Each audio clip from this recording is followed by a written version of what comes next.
لاہور میں ایک بہت بڑے بزرگ مدفون ہیں، حضرت محمد علی حجویری رحمۃ اللہ علیہ، ادھر کیا کہتے ہیں بادشاہی مسجد سے پہلے بہت بڑا مزار ہے، 24 گھنٹے مخلوق خدا وہاں ہوتی ہے۔ ان کی زندگی کا ایک بڑا خوبصورت واقعہ ہے۔ ایک مرتبہ حضرت کشتی میں سفر کر رہے تھے اور لوگ بھی بیٹھے ہوئے تھے، اور آپ نے حلق کروا تھا، ٹینٹ کروائی بھی تھی، تو تیل لگا ہوا ہوگا تو ذرا سر چمک رہا تھا۔ کشتی میں کچھ فیملی والے بھی تھے، بچے بھی تھے۔ ایک بچے نے دیکھا نا ٹینٹ چمک رہی ہے، تو اس نے جا کے نا ایسے ملائم سا ہاتھ پھیرا، اسے بڑا مزہ آیا، اس نے اور پھیرا، پھر دوسرے کو بھی بلایا کہ دیکھو بھی مزیدار چیز ہے، اور پھر انہوں نے کرتے کرتے نا ایسا ایسا چپت لگانی شروع کر دی، پھر تیز شروع کر دیے جیسے تھپڑ ہوتے۔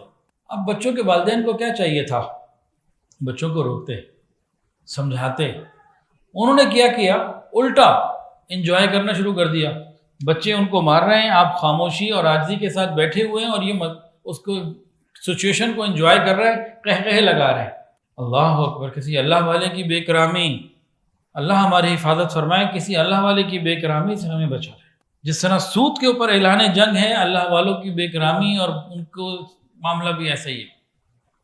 کوئی اللہ والے سے دشمنی کر لے، علماء سے جو دشمنی کرنے والے ہوتے ہیں عام طور سے ان کا خاتمہ بالخیر نہیں ہوتا، مرنے کے بعد ان کے چہرے قبلے سے پھر جاتے ہیں۔ آپ جتنا مرضی فٹ کریں چہرے کو قبر کی طرف، قبلے کی طرف پھر جاتے ہیں، جو علماء کے کھلا کھلا دشمن ہوتے ہیں۔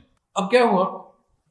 اللہ رب العزت کو جلال آیا، ان کے دل میں اللہ تعالیٰ نے الہام فرمایا کہ میرے بندے آپ صبر کر رہے ہیں، یہ مذاق اڑا رہے ہیں، اگر آپ کہیں تو میں کشتی کو الٹ دوں، ان سب کو غرق کر دوں۔ کیا عجیب اللہ والے تھے، یوں مانگا اللہ تو انہیں کشتی ہی الٹنی ہے تو ان کے دلوں کی کشتی کو الٹ دی، کشتی الٹنی ہے نا، ان کے دل کی کشتی کو الٹ دیجیے، انہیں توبہ کی توفیق دے دیجیے، صحیح سینس دے دیجیے۔ اللہ تعالیٰ نے ان کی دعا کو قبول کیا اور سب نے توبہ کی۔ تو ہم بھی کوئی پازیٹیو تھنکنگ کے ساتھ معاملات کو بدلیں، معاشرہ پازیٹیو تھنکنگ سے ہی بدل سکتا ہے۔ ویڈیو کے نیچے سبسکرائب کے بٹن پہ کلک کریں، بیل کے آئیکن پہ کلک کیجئے تاکہ ہر نئی ویڈیو کی نوٹیفیکیشن آپ کو مل جائے۔